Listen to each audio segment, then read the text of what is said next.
Alrighty guys, this is snugsonblitz and I'm back with another video for you today. Some tanks in Blitz, crazy as it sounds, are not as good as other tanks. Some tanks are just stronger than other ones. They have better armor, they have better gun, they have better alpha, they have better DPM, they have better speed, they have better angles, etc, etc. The list goes on and on. And this tank here, the FCM 50 ton, is not an easy tank at all to play. What does it have going for it? Well, I mean, it's got a gun. I mean, it can ram.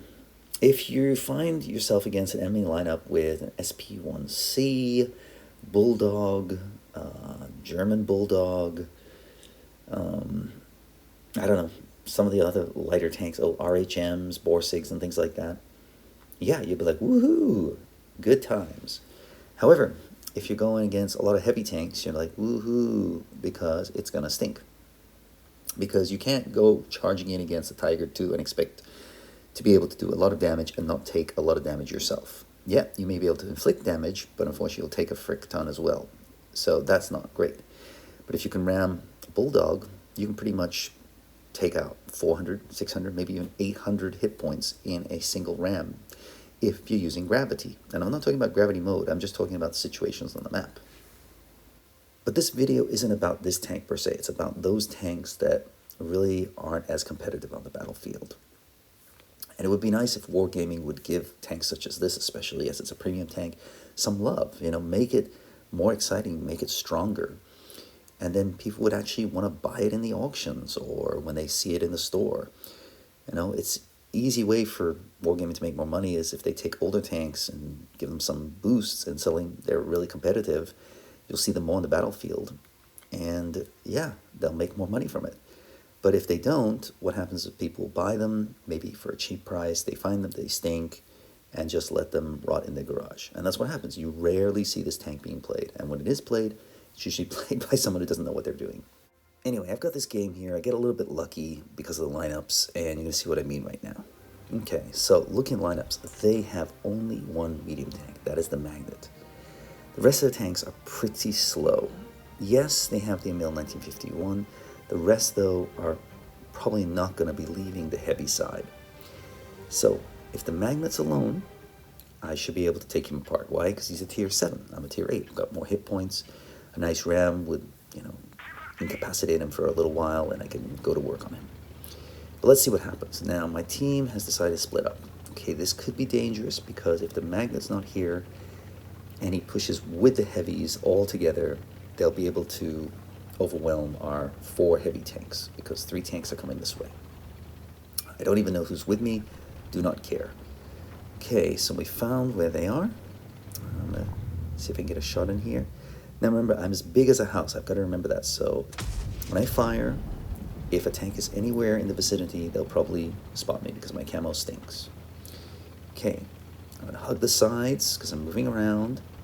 I see that another tank is coming with, so that's good news. Don't know what it is, do not care. As long as he's there to support me, that's great news. I've got one guy sniping at the back. Okay, let's see what happens. Okay, there's 4 of them, no Magnet yet. I'm looking for the Magnet, I'm going hunting. Remember, I'm not in a strong tank, so I do not want to push in too aggressively. So I'm gonna kind of hold off. I'm gonna sit around here and see what I can do. Okay. Anything, nothing yet.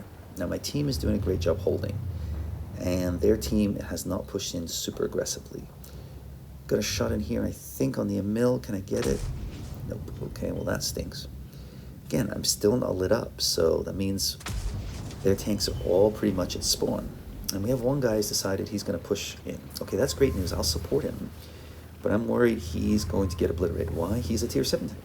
Yes, he has good DPM. Yes, his gun is good, but he has no armor. If they turn around to go and get him, he's going to get gone. Ooh. So I'm a little bit concerned here, and I really wish he hadn't done that. Why? Because he brings them towards me. That's not what I want. I don't have any shots, and yeah, he's going to basically help me get one shot on the Emil, and now I've been lit up. Okay, we've lost 2 tanks, but I've got 1 tank with me. Okay. So, I just have to be careful they don't push in too aggressively. And those tanks that do, I want to keep them at distance. Ah, Mr. Kanonen's with me. That's nice, because his gun is rocking. Okay, this guy doesn't know what he's doing. He's just giving me free shots. Thank you very much. Merry Christmas.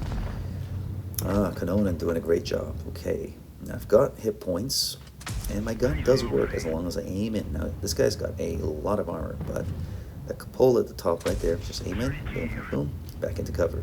Forward, aim in, shoot. Yep, got it anyway. Kanonen hit him as well. He's backing up, boom, he's gone. And there you go, a pretty easy game. We'll be able to get any more damage. I mean, I've only taken one hit this entire game. Kanonen, great job. Let's see, this guy's out in the open, but boom, and I take a hit. So, angled a little bit, misses me completely, thank you very much. And he's gone. So there you go, a very easy game, understanding the situation that I had. That they had no mediums, the med didn't leave spawn, 2,029 damage, not bad. She said, great job over there, Kanonen, great job. Yeah, my team did their job, I mean, what can I say? So, I just wanted to share this with you, that if you're playing a tank that's not as strong, you're going to have to come up with a different way of playing a strong tank. I mean, if you're playing a Chimera, or a Shark, or, I don't know, Object 752, you can be more aggressive. But in a tank such as this, where you've got not much alpha, not great DPM, not much armor, you've got to be more strategic. And so that's why I don't recommend these tanks for newer players. But I do think that when you get to a certain level, you're going to limit yourself if you only play OP tanks. You've got to learn how to play the weaker tanks, because learning how to dominate in a weaker tank is so much more satisfying. It really is. And your skill level will take another leap and bound. Anyway, thought I would share that with you. Hope it helps. Just a quick one today. I will make a series playing the suckier tanks, but that's for another day. I'll see you tomorrow. Snugs on Blitz, out.